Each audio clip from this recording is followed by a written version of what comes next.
I never imagined that letting her into my backyard for 5 minutes would turn the entire neighborhood upside down. But Karen's pride wasn't ready for what came next.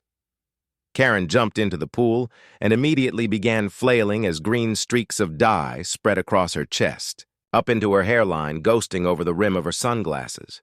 Her friends shrieked in a mix of sympathetic alarm and sudden realization that their afternoon had just veered into complete absurdity.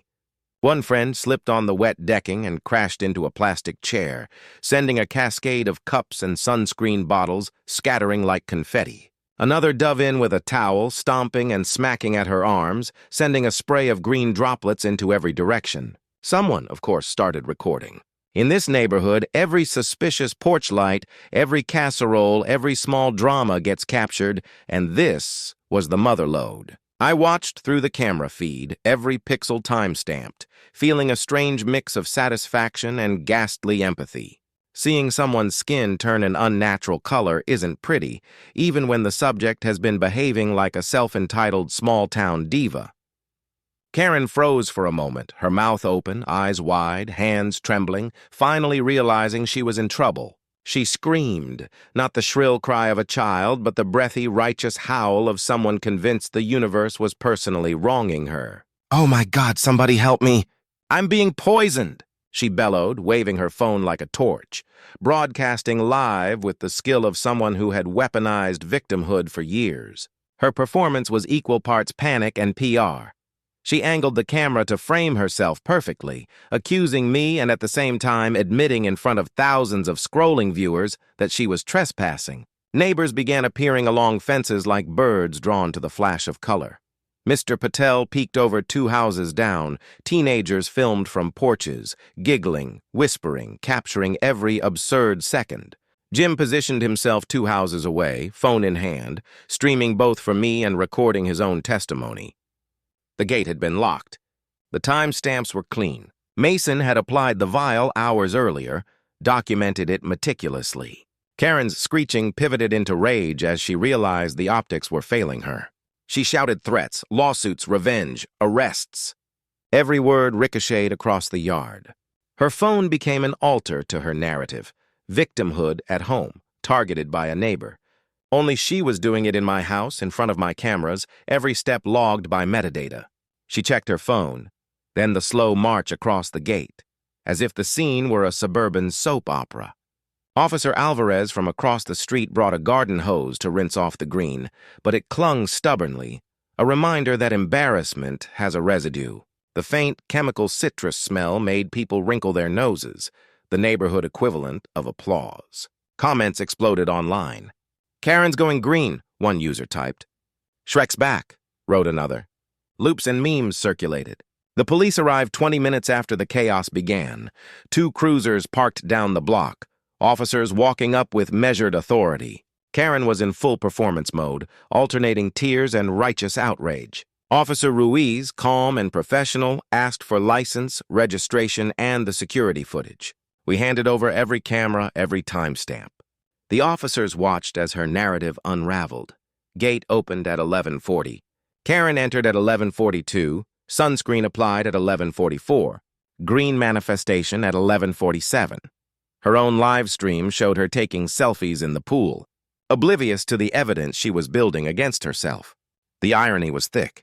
She blamed me for a chemical attack while clearly trespassing on my property. The footage didn't lie. It became an objective juror.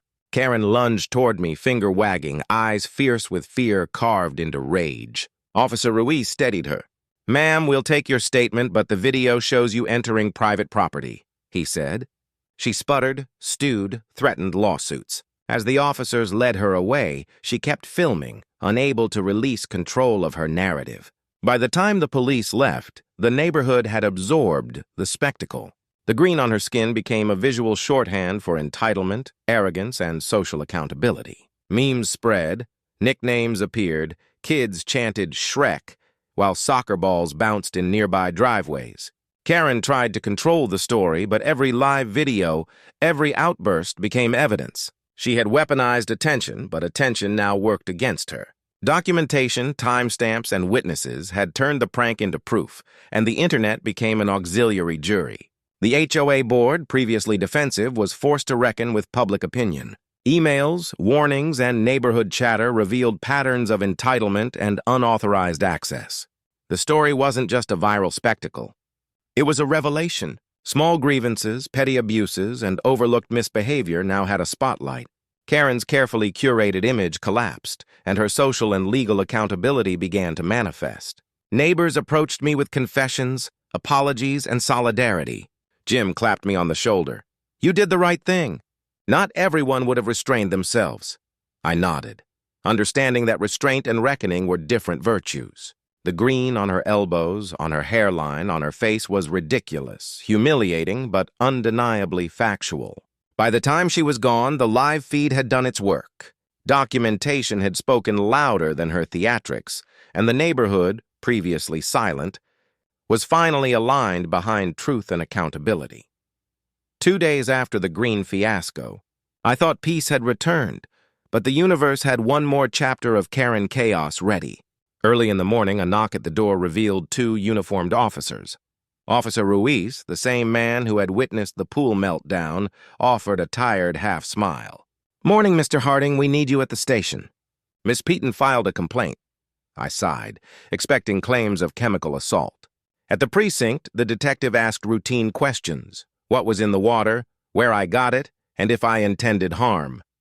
I handed over Mason's printed data sheet, safety documents, and the USB with every video of her repeated unauthorized entries. The detective reviewed everything, then leaned back. "This is cosmetic dye reacting with sunscreen. Non-toxic, harmless, washes off in a day. The only crime was trespassing. Your documentation is excellent." By noon, the procedural resolution was complete. Karen, however, was facing a legal storm. Every timestamp, video clip, and metadata confirmed repeated trespassing.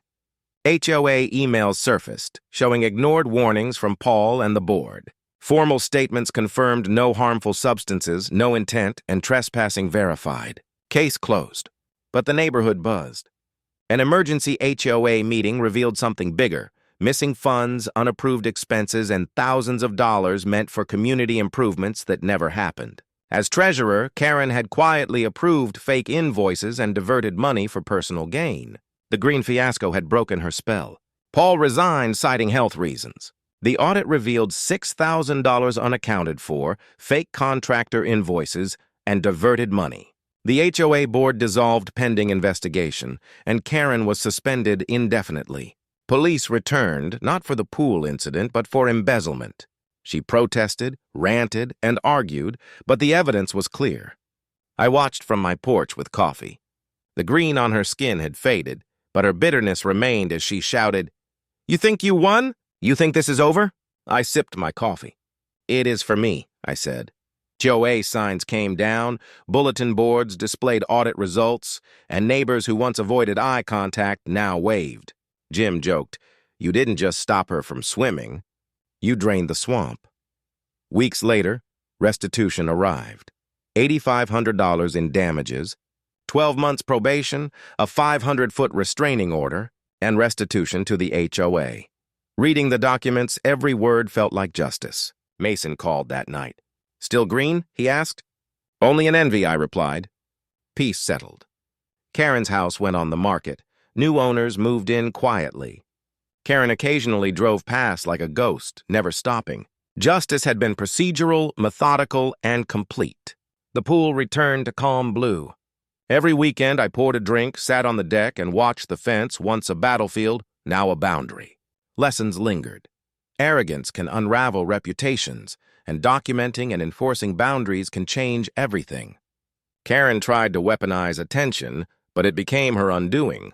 She wanted to be the neighborhood star, but ended as a cautionary tale. The green dye wasn't punishment. It was a mirror of entitlement. Truth spoke louder than any live stream. By sunset, I raised my glass to still waters, boundaries, and knowing when to stand firm. Ripples glowed gold. Peace isn't given, it's protected. Documentation, patience, and quiet resolve outlast any spectacle. The green faded, but true procedural justice glowed brighter than any dye. For anyone facing a Karen, you don't need to destroy them. Expose them. Truth always finds the spotlight. In the HOA, justice isn't blind. It watches, records, and sometimes turns a shade of green.